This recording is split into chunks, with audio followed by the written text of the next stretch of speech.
bienvenue dans ce podcast proposé par les ateliers d'Aude Valérie. Je m'appelle Aude Valérie Young et je suis coach spécialiste en libération des émotions et hypersensibilité. J'accompagne des personnes en individuel à mon cabinet à Rennes et également à distance. J'anime aussi des ateliers collectifs. Les ateliers d'Aude Valérie, le podcast qui vous permet de rayonner votre sensibilité et d'aller vers votre plein potentiel.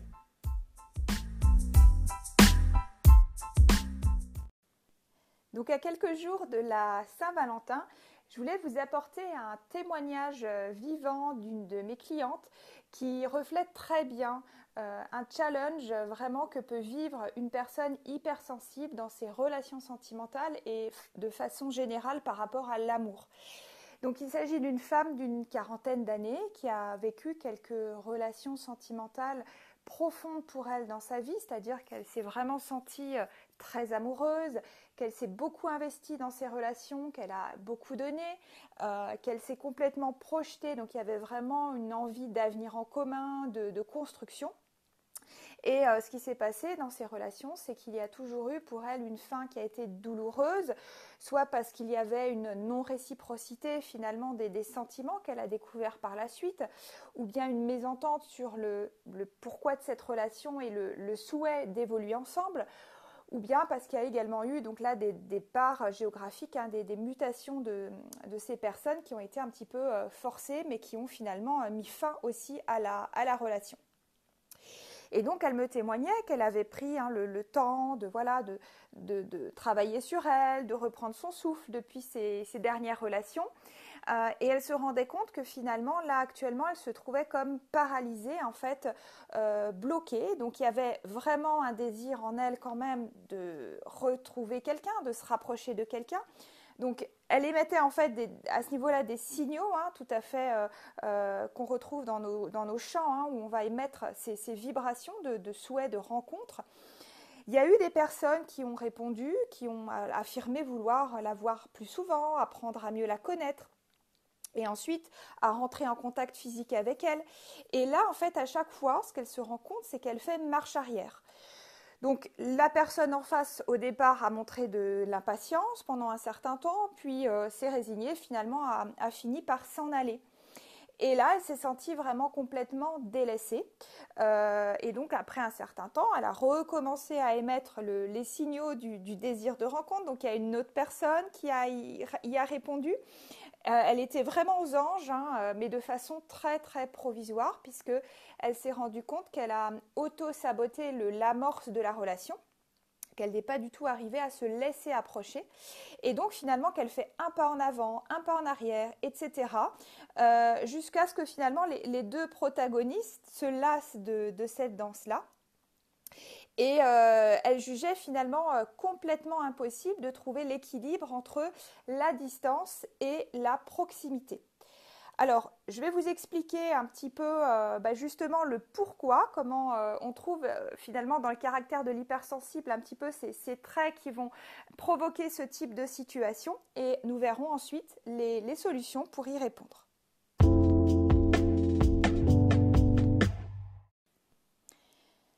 Alors, mon analyse donc de cette situation, c'est que finalement derrière cette peur de la relation, cette peur de l'engagement, bien sûr il y a une difficulté à lâcher prise, mais de façon beaucoup plus profonde, il y a une peur finalement d'être soumis aux sentiments de la personne en face.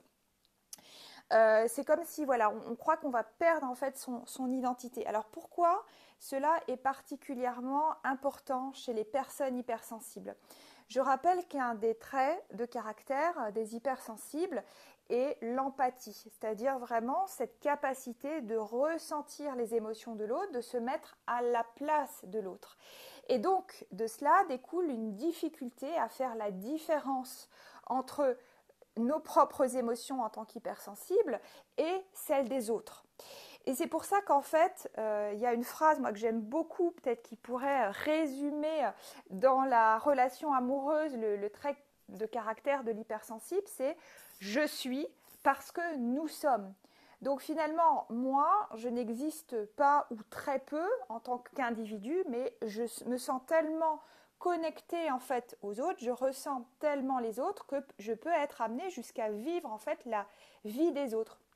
Et ça peut conduire dans le champ des relations amoureuses justement à des relations passionnelles, fusionnelles, où on ne sait plus du tout quelle est notre place, est-ce qu'on existe en tant qu'individu ou est-ce qu'on a vraiment effectivement cette vie de notre compagnon qui nous est projetée là. Alors, il y a aussi beaucoup d'hypersensibles qui me témoignent que l'un de leurs problèmes majeurs, c'est aussi finalement l'absence de frontières, de façon générale dans leurs relations. Et donc, très souvent, en fait, il leur arrive complètement de s'immerger dans des problèmes, par exemple, qui ne sont pas les leurs. Des fois, de se laisser malmener, brutaliser par des gens, ou bien d'en dire plus qu'il ne faut, de se retrouver embourbés des fois dans des pétrins des autres, parce qu'ils ont aussi souvent le caractère de sauveurs, ou bien de nouer des relations intimes trop vite, ou avec des gens qui ne sont peut-être pas forcément les plus appropriés, et peut-être qu'il y aurait toute une phase de connaissance préalable, et puis de compréhension en fait mutuelle pour bâtir la relation. Alors, on va voir maintenant justement quelles solutions et quels points que j'ai abordés en fait dans le parcours d'accompagnement avec cette cliente.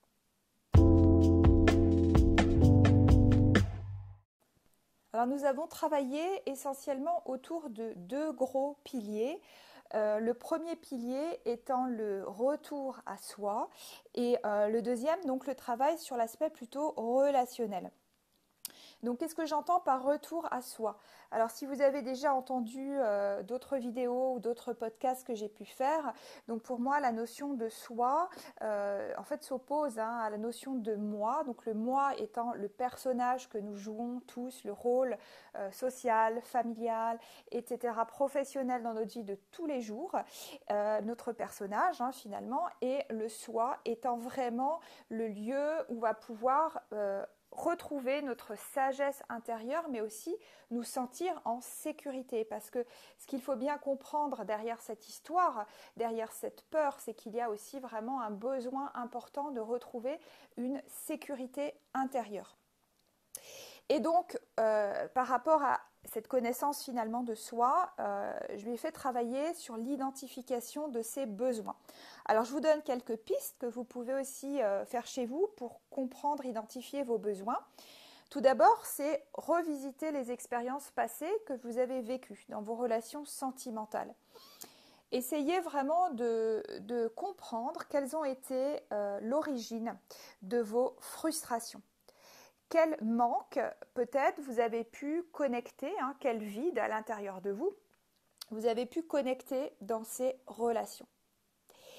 Et ensuite, vraiment ressentir les émotions.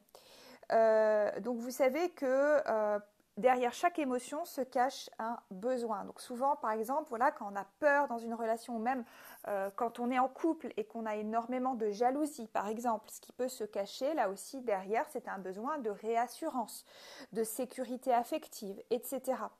Donc, on peut aussi, et là, je vous renvoie en fait vraiment vers la vidéo que j'avais faite sur ma chaîne YouTube, dans les 3 lives, donc sur l'épisode comment mieux gérer en fait ses émotions, c'est à partir de chaque émotion en fait identifier le besoin derrière.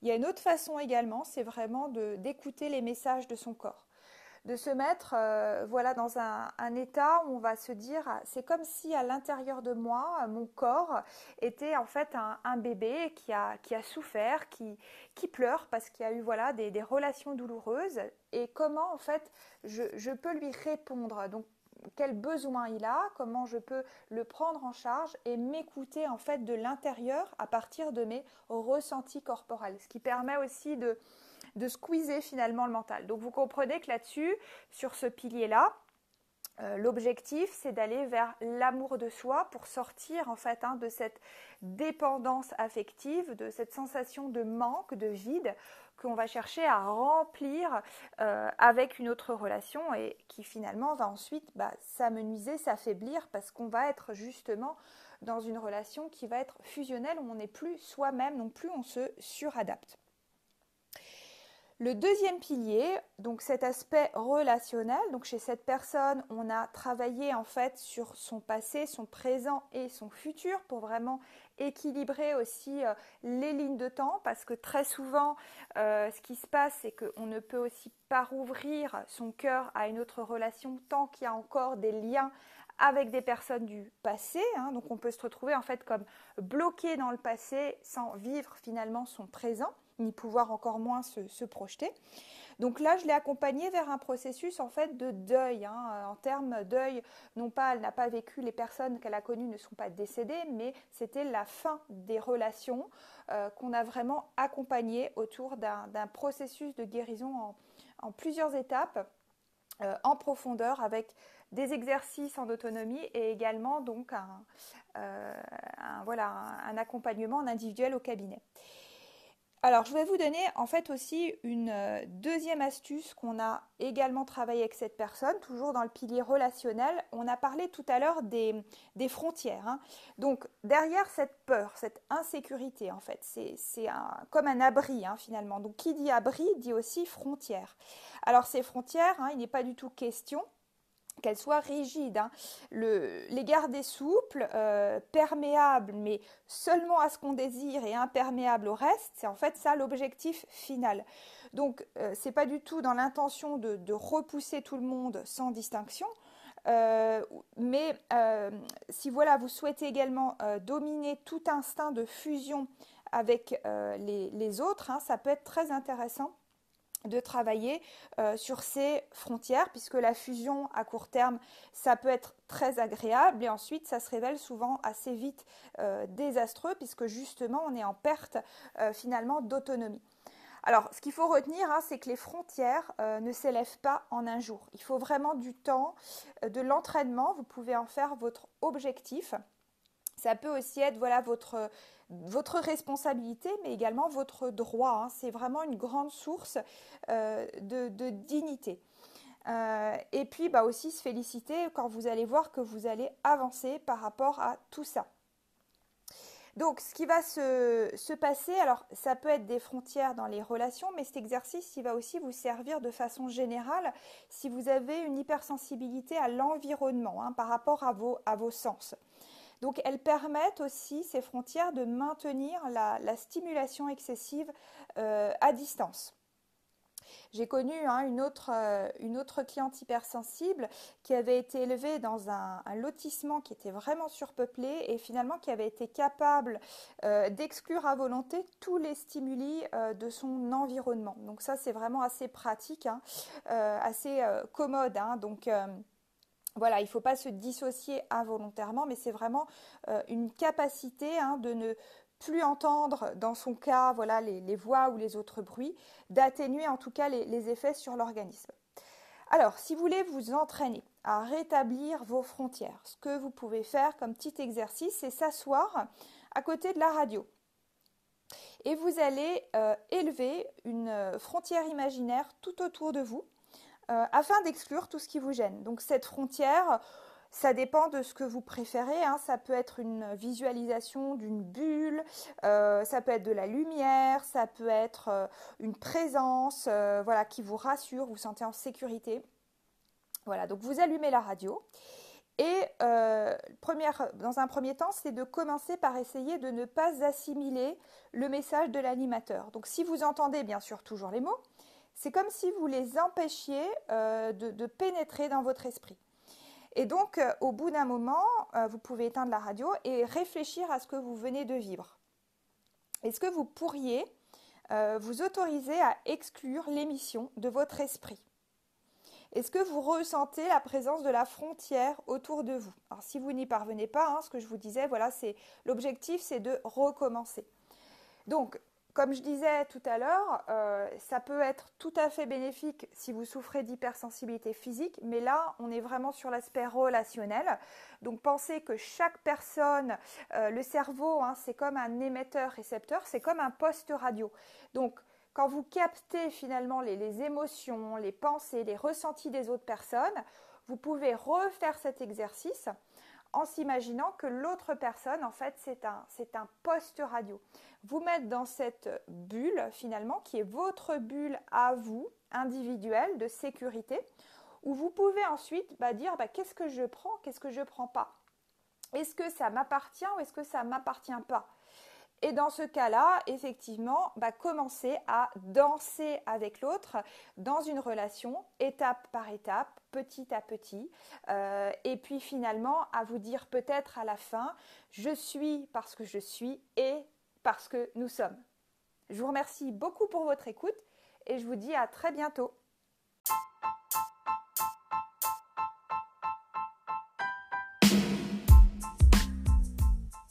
Je vous remercie pour votre écoute de ce podcast. N'hésitez pas à vous abonner à ma newsletter sur mon site internet www.lesateliersdaudevalérie.fr ou bien m'envoyer vos commentaires et vos partages à contact@lesateliersdaudevalérie.fr. Je vous dis à très vite.